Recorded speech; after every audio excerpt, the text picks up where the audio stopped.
When are you going to understand that? And instead of just it sounds to me like you're making... It sounds to me like you're making apologies for racism and fascism. Of course I'm not. You idiot. Listen, I've told you there is vile things happening. Why are you bothered about... Get him off. I don't want to listen. Every time ordinary people speak up about immigration, changing communities, or public safety, they're instantly labeled far-right. In this interview, Alex Phillips finally hits her limit, not over violence or riots, but because a former Labour spokesman does what the political class always does. He reduces every concern to racism. And that's the moment Alex ends the interview.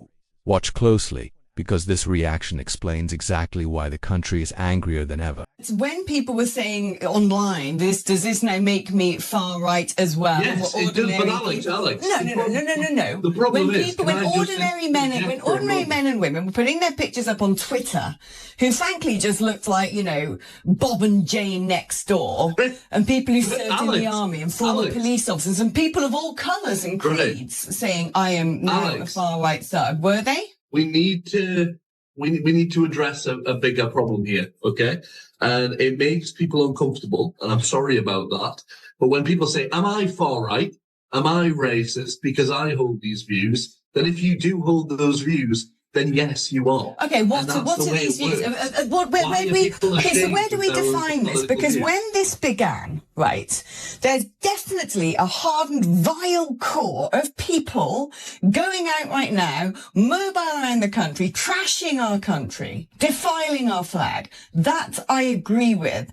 But this started, actually, with a huge caucus of people concerned about uncontrolled immigration. No, is that a far right? It didn't start with that, Alex. It didn't start with that. It started with lies and misinformation from people who seek division. Andrew Tate. This has got nothing to do with Andrew Tate. Andrew Tate did not suddenly get a lot of ordinary Brits upset about what is changing in their communities. Yes, he did, because people follow him online. He's the most searched man on the internet. I worry that people like you, people like you have swallowed your own narrative to the extent that for some reason you cannot see the wood from the trees. You have spent so long gaslighting us that problems we see happening in our society don't exist and that they are our fault, and you're doing it again. You are repeating that language and that narrative. When are you going to go into listening mode and understand? Actually, the discontent comes from something. It comes from, be it material need, it comes from a lack of integration and social concerns. When are you going to understand that? And instead of It sounds to me like you're making apologies for racism and fascism. Of course I'm not. You idiot. Listen, I have told you there is vile things happening. Why are you bothered about... Get him off. I don't want to listen. I do not want to speak to a man, frankly, who seems to have a pathological problem with the truth. Idiot.